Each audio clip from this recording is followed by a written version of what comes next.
정치권의 핵심 키워드로 대선 전국 짚어보는 시간입니다. 최진봉 성공회대 교수, 장해찬 국민의힘 선거대책본부 청년본부장과 정리해보겠습니다. 두 분 안녕하십니까? 어서 오세요. 안녕하세요. 네, 대선 전국 첫 번째 키워드 내용 확인해 보겠습니다.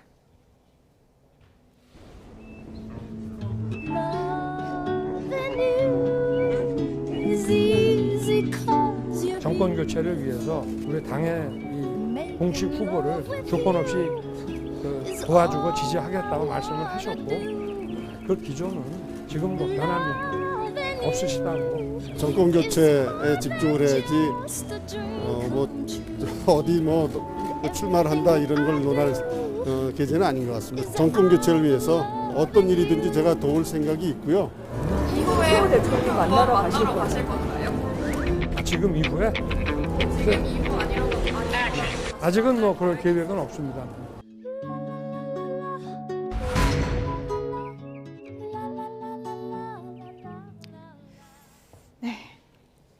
먹구름이 잔뜩 끼었는데 홍준표 의원하고 회동을 하더니 최재형 전 원장하고 원팀이 된 건가요?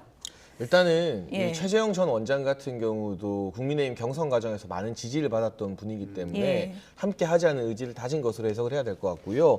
일각에서는 홍준표 의원의 요구를 거부했다, 거절했다 이런 평가들도 나오고 있는데 저는 거부나 거절이라는 단어보다는 원칙을 지켰다는 말을 좀 드리고 싶습니다. 사실 아주 특수한 경우, 그러니까 정치 신인이나 또는 약자들에게 전략 공천을 하는 경우를 제외하면 기본적으로 정당의 공천은 국민들과 당원들이 행사해야 하는 권리라고 생각을 합니다. 예. 일부 권력자나 이 중량감 있는 정치인들의 전유물이 아니라는 것이죠. 그런 의미에서 물론 홍준표 의원도 훌륭한 분들을 추천해 주셨습니다만 최종 결정은 국민과 당원들이 해야 한다는 원칙을 윤석열 후보가 천명한 것이고 이 같은 원칙에 이준석 당대표도 동의하고 있고 함께 주장하고 있는 부분이기 때문에 이러한 어떤 공천에 대한 원칙을 정립한 게 원팀 기조에 해가 된다고는 생각하지 않습니다.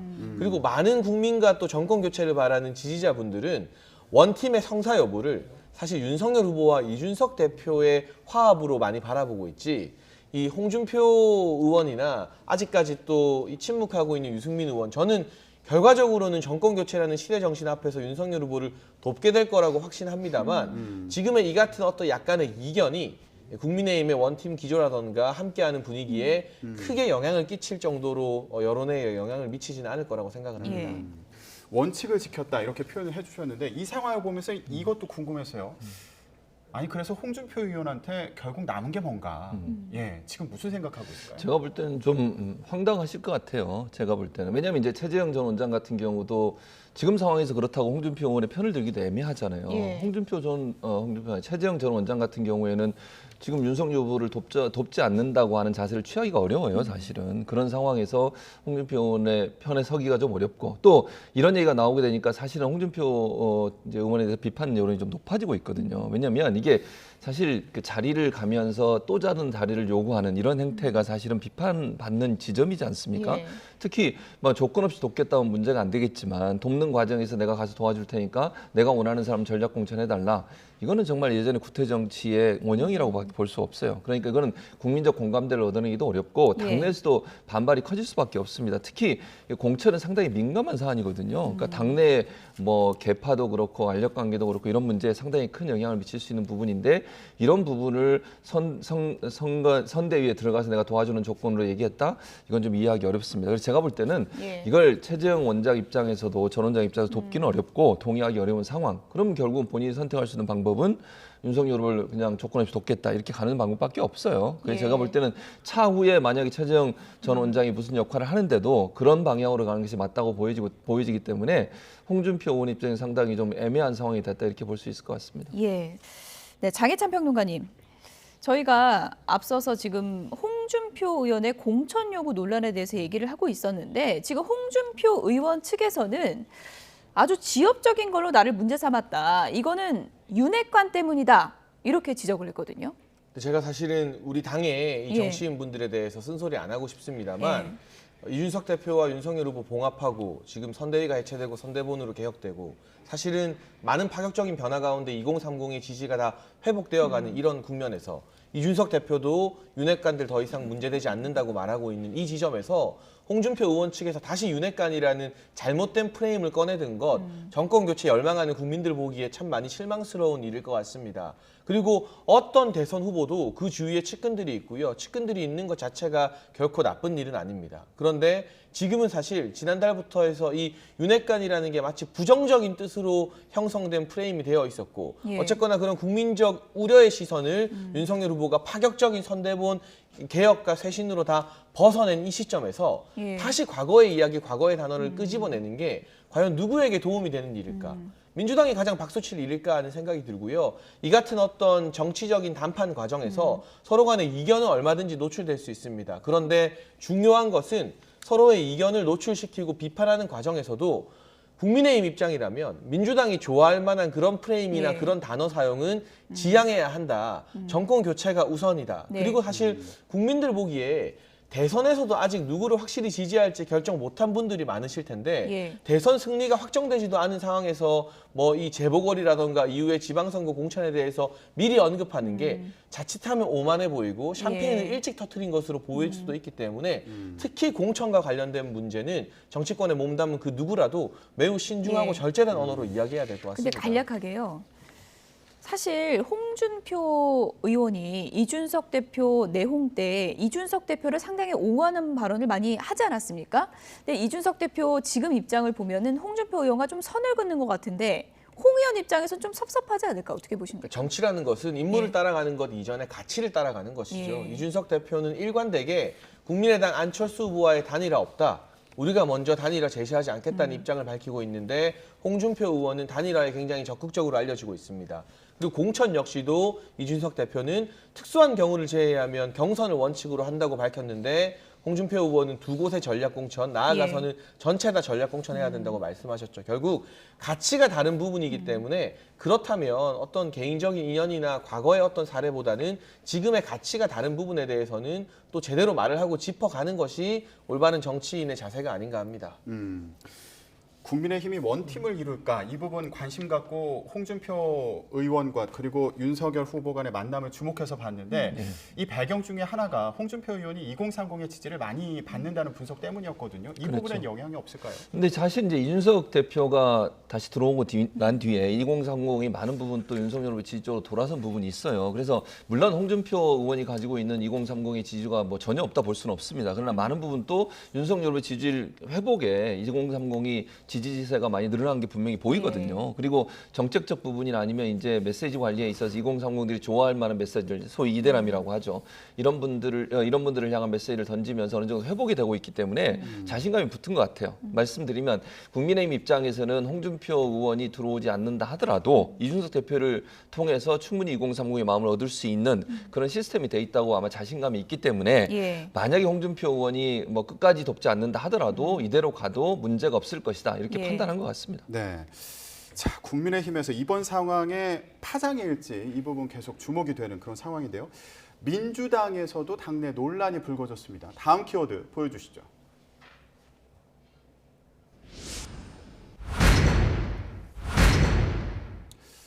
탈당해줬으면 아니다, 반민주적이다. 예, 이렇게 대립하는 상황입니다. 누구에 대한 얘기인가 했더니 정청래 의원 관련된 얘기예요. 불교계에서 정 의원의 제명을 요구했는데 이 거취 문제를 두고 당내에서 서로 다른 얘기가 나오는 상황입니다. 조홍천 의원 같은 경우에는 선당 후사해야 된다 이렇게 얘기하고 있고요. 오선의 이상민 의원은 그런 요구를 하는 건 반민주적인 행태다 이렇게 비판하고 있는 상황이거든요. 어떻게 보십니까? 저는 이 문제는 오롯이 정청래 의원의 결정과 결단에 달려 있다고 봅니다. 예. 당내에서 이런 어떤 뭐랄까요 갈등 요소로 자꾸 비춰지는 것 자체가 저는 부적절하다고 생각을 하고요. 물론 정청래 의원이 또 이해관 얘기를 논란이 됐는데 그 발언도 저는 좀 너무 심한 표현이라는 생각이 예. 들어요. 그냥 정말 본인에게 그런 얘기가 있었고 그것 때문에 화가 난 거 이걸 이제 드러내려고 했던 것 같은데. 본인은 좀 가볍게 쓴 거다 이렇게 얘기하더라고요. 그렇죠. 그러니까 예. 이제 왜냐하면 이해관 얘기가 나오니까 윤핵관하고 네. 또 대비가 되잖아요. 그래서 네. 뭐 그럼 이재명 후보 측에도 그런 핵관이라고 하는 분이 계시나 이런 얘기가 나올 수밖에 없는 건데 어쨌든 그런 발언이 결국 또 논란을 불러일으키고 이슈가 되는 것 자체가 저는 부정적이라고 생각을 하고 이제 당내에서도 만약 그럼 정청래 의원을 나가라 이렇게 계속 얘기를 했을 경우에 예. 갈등이 계속 증폭되지 않겠습니까? 근데 상황적으로 보면 이제 불교계에서 사실 그걸 요구하고 있어요 지금. 그러니까 탈당을 시키든 아니면 제명을 시키든 이러라고 지금 요구를 하고 있고 프랜카드 걸리고 이러니까 예. 부담은 분명히 될 겁니다. 예. 선대 입장에서는. 그래서 저는 정청래 의원이 이 부분을 스스로 고민하시면서 결정하실 거라고 저는 봐요 개인적으로. 그래서 이 문제를 자꾸 정청래 의원의 개인적인 어떤 결정 과정에서 압박하는 듯한 모양새가 비춰지는 것 자체는 예. 민주당이 절대 도움이 안 된다. 그냥 이거는 정말 불교계를 향해서 죄송하고 미안한 마음을 계속 표현하면서 사과하고 마음을 얻기 위해서 노력하는 부분은 반드시 필요하다고 봅니다. 다만 예. 당내에서 어떤 누군가가 나서서 정청래 의원을 압박하는 형태가 되면 그 자체가 사실은 상당히 큰 논란을 불러올 수 있기 때문에 정청래 의원이 오롯이 선택하는 길을 갈 수 있도록 기다려주는 게 필요하다고 예. 생각합니다. 정청래 의원은 일단은 자진 탈당 없다는 입장을 고수하고 있는 그런 상황인데 어제는 이제 불교계의 이런 움직임에 대해서 이건 조계종의 대선 개입 아니냐 이런 정청래 의원을 또 옹호하는 집회가 열리기도 했는데 이게 오히려 불교계 자극할 수 있다는 우려도 있더라고요. 불난 집에 기름 붓는 격이죠. 예. 대단히 부적절한 시위였다고 생각을 합니다. 사실 이 종교계는 정부에서 그리고 정치권에서 매우 세심하게 잘 모셔야 되는 곳입니다. 왜냐하면 종교계가 특정 정당이나 특정 정치인에게 결코 편향된 적이 없어요. 예. 과거 역사를 말하면 사실 이 불교계 같은 경우는 국민의힘의 전신인 한나라당 이명박 전 대통령 집권 시기에도 갈등이 조금 있었고 또 과거에 이 황교안 전 총리가 이 개인의 어떤 신앙을 이유로 불교계 행사에서 합장 안 했을 때도 불편을 드러냈었고 그렇죠. 그러니까 예. 민주당에게만 이렇게 반발하는 게 아닙니다. 어떤 민주당 정치인 정청래 의원의 잘못된 발언이 있었기 때문에 반발을 하는 것이고 결코 어떤 정치적인 성향에 따라서 편향되게 움직이는 집단이 아닌데 지금 마치 이 불교계의 이 같은 항의에 대해서 대선 개입이라고 정청래 의원이나 민주당을 지지하는 분들이 몰려가서 시위하는 것은 갈등 해결에 하등 도움이 안 되고요. 정청래 의원 같은 경우도 윤호중 원내대표와 함께 조계사를 찾아서 108배 하지 않았습니까? 근데 그 108배 다녀온 이후에 본인의 SNS에 이런 뭐 이해관이 찾아와서 나를 탈당하라 했다 이런 글을 올렸다는 것은 그 108배 사과가 진심이 아니었구나. 보여주기에 불과했구나라는 의심을 살 수 있는 부적절한 대응이었기 때문에 잘못을 했다면 거기에 대해서는 좀 낮은 자세로 가는 책임 있는 조치가 필요하지 않을까 싶고요. 조홍천 의원이 공개적으로 탈당하라고 권유를 했죠. 근데 아시는 것처럼 조홍천 의원은 이재명 후보와 매우 가까운 축에 속하는 의원입니다. 사실상 이재명 후보의 의사가 정청래 의원 탈당 쪽으로 정해진 것 같은데 이 국면에서는 정청래 의원이 탈당 정도 한다고 해서 불교계 성남 민심이 가라앉을지 그 정도로는 이제 안 되는 지경에 이른 것은 아닐지 조금 걱정이 많이 됩니다. 예. 저도 여기서 궁금증이 있는데 종교계에서 그러니까 정 의원 탈당을 원하는 건가? 그게 결국 최종 지점이 거기인가? 진짜 원하는 게 뭔가? 이것도 궁금하거든요. 뭐 제가 이제 불교계를 대표하지 않기 때문에 그냥 제 개인적인 분석을 해서 말씀을 드려보겠습니다. 일단 말씀하신 것처럼 그럼 정청래 의원의 탈당으로 끝날 문제인가 하는 부분에 있어서는 여러 가지 의견이 있고요. 또 이제 어제 보도를 보니까 불교계 내부에서도 약간 이제 다른 의견을 내시는 분이 좀 있으시더라고요. 그래서 이거는 불교계 내에서 조정이 돼야 될 문제예요. 정치권이 나서서 이래라 저래라 얘기할 수 있는 문제는 아니라고 저는 보고요. 그래서 불교계 내에서 어쨌든 의견이 다른 부분이 있으면 거기에서 또 논의가 있을 것이고 최종적인 결정이 되지 않겠습니까? 다만 이제 불교계가 이렇게 좀 강하게 나오는 문제는 있는 것은 이 정청래 의원이 처음 얘기를 꺼냈던 그 문제가 사실 오랫동안 논란이 됐던 이슈예요. 그러니까 발언의 문제는 이제 그건 차치를 하더라도 예컨대 뭐 너무 자극적인 발언을 썼잖아요. 그것 때문에 이제 불교계가 더 화가 나신 건데 어쨌든 이제 불교계에서 이번에 이슈가 됐던 논란은 여러 가지 오랫동안 그 국회든 정치권에서 논란이 됐던 문제이기 때문에 여기서 쐐기를 박으려고 하는 것 같아요. 제 개인적인 생각입니다. 이건 전적으로 저 개인적인 생각을 말씀을 드리고요. 불교계 입장에서 이런 논란이 다시 일어나는 것 자체를 아예 원천 봉쇄하겠다. 앞으로는 정치권에서 이 문제 가지고 또다시 문제를 일으키면 거기에 대해서 강력하게 대응하겠다는 모습을 보이려는 의지가 있지 않나 이런 생각이 듭니다. 네. 아무튼 이런 논란과 오해는 좀 빨리 종결되는 게 좋은데 앞으로 이제 민주당이 불심 잡기 위해서 어떤 진정성 있는 모습을 보이는지 좀 지켜보도록 하겠습니다. 핵관이라는 말이 지금 여야 다 나오는데 핵관이란 말이 나온다는 건 그만큼 갈등의 골이 깊어지고 있다는 얘기 아니겠습니까? 민주당에서는 이른바 친명, 친문 갈등이 지금 점입가경인 것 같습니다. 현근택 대변인에 대한 친문 단체 반발이 좀 심해지고 있는 것 같은데요. 저희가 SNS상에 올라온 사진을 잠시 좀 소개를 해드리겠습니다. 이런 문구가 적혀 있습니다. 윤석열을 찍는다면 현근택 때문인 줄 알아라. 이런 글귀가 있는데 이게 바로 친문단체에서 나온 포스터 아니겠습니까? 그러니까 방송에서 자주 마주치는 현근택 대변인이기 예. 때문에 이런 말 하는 게 참 남사스럽습니다만 예. 사실은 이긴 쪽, 경선에서 이긴 후보 쪽에 속하는 사람들, 그래서 선대위에 합류한 사람들은 더더욱 낮은 자세로 경선에서 패배한 후보와 그 지지자들에게 사과하고 우리 경선 과정에서 좀 심했던 부분에 대해서 죄송하다 이런 메시지를 보내야 하거든요. 저도 경선 과정에서 상대 후보들에 대한 비판에 앞장섰기 때문에 그 당시에는 어쩔 수 없었다 하더라도 마음이 다치신 분들에게 제 SNS로 공개 사과하기도 했고 지금도 참 죄송스럽고 민망한 마음입니다. 그런데 어떻게 된 게 이재명 후보 선대위에 몸을 올린 분들, 경선에서 이재명 후보를 도왔던 분들은 경선 과정에서 격렬하게 부딪혔던 이낙연 후보 그 지지자들에게 낮은 자세로 다가가는 게 아니라 자꾸 막 윽박질러요. 우리를 도와주지 않으면, 우리를 지지하지 않으면 배신자인 것 아니냐. 이런 태도를 보이는 게 지금 같은 이 강성 친문단체나 친문 지지자들의 반발을 일으킨 것 같고요. 대표적인 방송 진행자 김어준 씨도 본인의 방송 진행 중에 방송 금기어 중 하나인 대깨문이라는 단어를 직접 쓰거든요. 이게 뭔가 잘못 돌아가고 있는 것 같다. 지금 이 국민의힘의 그동안 주목을 받았던 갈등보다 훨씬 더 뿌리 깊고 구조적인 갈등이 민주당 내부에서 있는 것은 아닌가 하는 생각이 듭니다. 네, 지금 친명 대 친문 갈등 이 부분에 대해서 짚어보고 있는데 김종민 의원 같은 경우에는 변호사비 대납 의혹 제보자 죽음이 문파 사이에서, 그러니까 문재인 대통령 강성 지지층 사이에서 약간의 이슈가 되고 있다, 지켜보고 있다, 이런 취지의 얘기를 했거든요. 네. 예. 저는 이렇게 생각해요. 이게 문파 소위 얘기하는 이제 친문 강성 지지자들이 친문으로는 대표될 수 있다고 보진 않습니다. 저는. 그러니까 친문이라고 이렇게 얘기해 버리면 문재인 대통령이나 문재인 정부를 지지하는 모든 분들이 거기에 포함될 수 있잖아요. 그건 전혀 다른 관점이고요.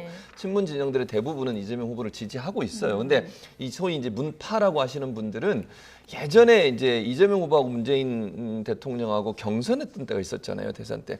그때 이제부터 이재명 후보를 이제 좀 좋아하지 않으신 분들이기 때문에 이분들이 아직도 이제 그런 모습을 지켜하고 계시는데, 어쨌든 그럼에도 불구하고 저는 이런 분들까지 다 끌어안아야 된다고 봐요. 그러니까 대선에서는 지금 이번 대선 같은 경우에 막판에 가면 겨우 근사치로 결정이 날 텐데 누구든 우리 편을 만들 수 있는 분이라면 최대한 노력하고 최대한 인내하고 끌어안을 수 있는 그런 전략이 필요하기 때문에 김종민 의원도 이런 부분 가지고 자꾸 말씀하시는 게 논란을 불러일으킬 수 있는 부분이라 이런 부분들을 삼가하고 하나 될 수 있는 모습을 보이는 게 필요하다고 봅니다. 예. 뭐 여야 모두 집안 내부가 상당히 좀 시끄러운 상황이라 그걸 좀 짚어봤고요. 여야 간에는 또 이런 전쟁이 있었죠. 다음 키워드 보시죠.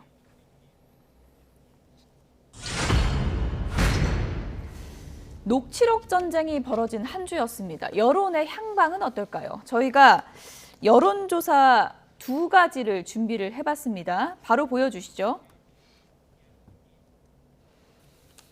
네, 여론조사, NBS 여론조사부터 좀 보겠습니다. 지금 후보들의 지지율 추이도 나오고 있고요. 이재명 후보와 윤석열 후보 지지율이 거의 붙었습니다. 이재명 후보가 조금 하락세, 윤석열 후보는 상승세 보였고요. 안철수 후보는 지지율이 좀 주춤하네요. 12%입니다. 네, 다음 여론조사 결과도 보여주시죠. 미디어 리서치 조사 결과입니다. 민주당의 이재명 후보가 34.7%인데요. 국민의힘 윤석열 후보가 45.7%로 11%포인트 차이를 나타내고 있습니다. 이번 조사에서는 국민의당 안철수 후보가 10%의 지지율을 나타냈습니다. 네, 장혜찬 청년본부장께 좀 질문을 드릴게요. 면접조사냐 ARS냐에 따라서 수치는 상당히 좀 크기가 차이가 있는 것 같고, 근데 공통적으로 보면 윤석열 후보는 좀 상승세를 기록하고 있는 건 분명한 것 같습니다. 네, 지난 2주 동안 정말 뼈를 깎는 선대본 개편이 국민 여러분께 새신의 의지로 읽힌 것 같아서 참 감사하면서도 다행스러운 마음이고요. 그 와중에 윤석열 후보 같은 경우는 여성가족부 폐지 7글자 공약 발표 등 이전에 정치권에서 관성적으로 하던 것과는 다른 이 형식부터 내용까지 파격적인 공약으로 2030의 마음을 많이 샀습니다. 그리고 이 멸콩 논란이 불거지면서 이게 정치권에서 참 많은 화제가 되었죠. 이게 또 의도한 것은 아니지만 6070 세대 전통적 지지층을 복원하는데도 상당한 효과가 있었다는 내부 분석이 있습니다. 결과적으로 2030과 또 6070이 함께 힘을 모으는 이준석 대표가 과거부터 주장했던 세대 포이론이 지금 2주 동안 현실화된 것이 아니냐, 세대 결합론이 현실화되었다는 이야기도 나오고 있고요. 물론 여기서 만족할 수 없고 이런 변화와 파격의 새신 기조들이 계속해서 이어져야 할 것이고, 예. 지금 반등세가 있다고 해서 뭔가 고개를 들거나 또 국민들 앞에 다 이긴 것 같은 그래서 공천에 관심을 두는 그런 모습을 보이면 국민의 엄정한 회초리를 맞게 예. 되겠죠. 다만 이 같은 긍정적인 분위기가 계속해서 이어질 수 있도록 선대본 차원에서는 끝까지 노력할 거라는 말씀을 드리겠습니다. 방법과 시기에 따라서 수치는 상당히 많이 변동폭이 크기 때문에 저희가 추이만 좀 참고해달라고 시청자 여러분께 다시 한번 말씀드리겠습니다. 네. 이번 조사에서 윤석열 후보 상승세가 두드러지는 부분에 대해서 좀 짚어봤는데 이번 조사 결과 기간을 보면요. 김건희 씨 녹취록 여파가 있는 기간에 조사가 이루어지지 않았습니까? 그런데 영향은 좀 크게 미치지 않은 것 같다 이런 분석도 나오고 있어요. 그러니까요. 그런데 MBC 스트레이트가 오늘 방송할 예정이었던 김건희 씨 녹취록 후속 보도를 네. 하지 않기로 결정을 했습니다. 이 배경에 대해서도 궁금증이 많은 상황이죠. 저는 아마 개인적으로 제가 생각할 때는 이게 이제 여러 루트를 통해서 지금 또 공개가 되고 있잖아요. 그러니까 지난번 첫 번째 방송 나간 이후에 SNS를 통해서 유튜브나 이런 방송들을 통해서 좀 뭐 계속 나오고 있어요. 그리고 지금 그 법원마다 약간의 다르게 판결을 내리긴 했습니다만 사생활적인 얘기 빼고는 다 공개가 되도록 지금 돼 있는 상황이라 앞으로도 제가 볼 때는 계속 공개가 될 겁니다. 이런 상황에서 MBC가 방송한다 하더라도 예. 크게 차이가 없다고 봤을 거예요. 그러니까 이미 녹취록의 많은 부분이 공개가 된 상태에서 그걸 다시 또 얘기하는 그런 꼴이 된다는 것이 별로 의미가 없다고 봤을 것 같고 또 하나는 이게 녹취록을 계속 듣는 것보다 아마 MBC에서는 뉴스데스크나 이런 뉴스 프로그램을 통해서 이 부분을 좀 더 보도할 걸로 보여지는데 그런 부분들이 훨씬 더 뭐랄까요 명확하게 의견을 전달할 수 있는 기회가 될 거다. 그러니까 전체를 들으면 핵심이 뭐지? 이런 부분에서 시청자들이 좀 궁금해할 수 있을 텐데 중요한 부분만 뽑아서 보도하는 방식을 통해서 이걸 공개하지 않을까 이런 생각이 듭니다. 이재명 후보 얘기를 잠시 해보면 박스권에서 지지율이 좀처럼 벗어나지 못하고 있다는 분석이 있고요. 그래서 최근에 2030 지지율 올리기에 상당히 공을 들이고 있는데요. 어제는 또 굉장히 이색적인 또 변신을 했습니다. 이재명 후보의 댄스라고 할까요? 어제 또 힙합 복장을 입고 네. 이렇게 비닐을 쓰고 비닐을 쓰고 변신을 했습니다. 2030과지를 소통하는 모습을 보여주려고 하는 모습이겠죠? 그렇죠. 예. 아무래도 이제 2030 장해찬 평론가도 얘기했지만 기본적으로 이제 2030들이 뭐 정확히 하면 이대남이라고 저는 보는데 20대가 이제 이재명 후보를 좀 지지했다가 다시 또 윤석열 후보로 넘어가는 그런 모양새를 보이고 있어요. 예. 그런 상황에서 결국 이제 20대의 마음을 다시 얻기 위해서는 20대들이 어떤 추구하는 정책 또는 추구하는 어떤 삶 이런 부분들은 적극적으로 받아들여야 되는 부분이 있고요. 이런 부분 때문에 사실은 이제 적극적으로 노력을 하는 거죠. 예. 그러니까 다른 연령대보다 20대, 30대가 스윙보트 역할을 지금 하고 있는 상황이거든요.